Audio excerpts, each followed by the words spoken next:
તાતે શ્રી યમુને યમુને જુગાઓ. તમે શ્રી યમના એમ ગાયા જ કરો. શેષનાગ તેમના 1000 મુખથી રાત દિવસ ગાય છે, તોય તેમને પામી શકતા નથી. એવા શ્રી યમુનાજીને તમે પામો. શ્રી યમુનાજી સર્વ સુખ આપનારા છે, તેથી તેમનું નામ રટ્યા કરો. નંદદાસજીની આશા શ્રી યમુનાજીએ પૂરી કરી છે, માટે હર પળે તેમનામાં ચિત્ત પરોવો. શ્રી ઠાકોરજીને રીઝવવા માટે શ્રી યમને એમ સદા બોલતા રહો. નંદદાસજી કહે છે કે શ્રી ઠાકોરજીના યશોગાન અનેક દેવદેવીઓ અને ઋષિમુનિઓએ વર્ષો સુધી કર્યા.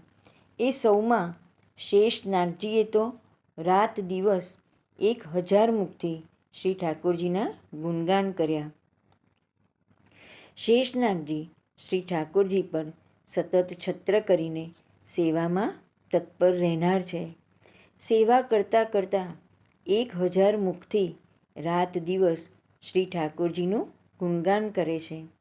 છતાં તેઓ શ્રી ઠાકોરજીના સ્વરૂપનો આનંદ પ્રાપ્ત કરી શક્યા નથી.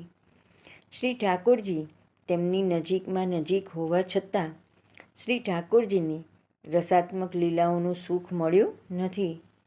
જ્યારે પુષ્ટિજીવો શ્રી યમને એવું રટણ કરે તો તેમને તરત જ શ્રી ઠાકોરજી પ્રાપ્ત થાય છે.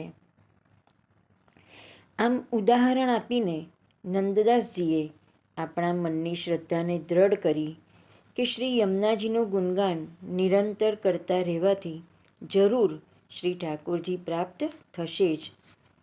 શ્રી ઠાકોરજી રૂપી સુખ આપનારા શ્રી યમુનાજી છે.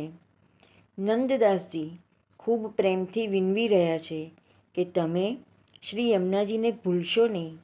નંદદાસજી આટલી દ્રઢતાથી વારંવાર એટલે કહી રહ્યા છે કે તેમને તેનો અનુભવ થઈ ચૂક્યો છે. પોતાનો અનુભવ છુપાવ્યા વિના નંદદાસજી કહે છે, મારી અભિલાષા શ્રી યમુનાજીએ પૂર્ણ કરી છે. મને શ્રી ઠાકોરજી રૂપી સુખ આપ્યું છે, માટે હું તમને વારંવાર કહું છું કે હર પળ શ્રી યમુનાજીને તમારા ચિત્તમાં લાવો.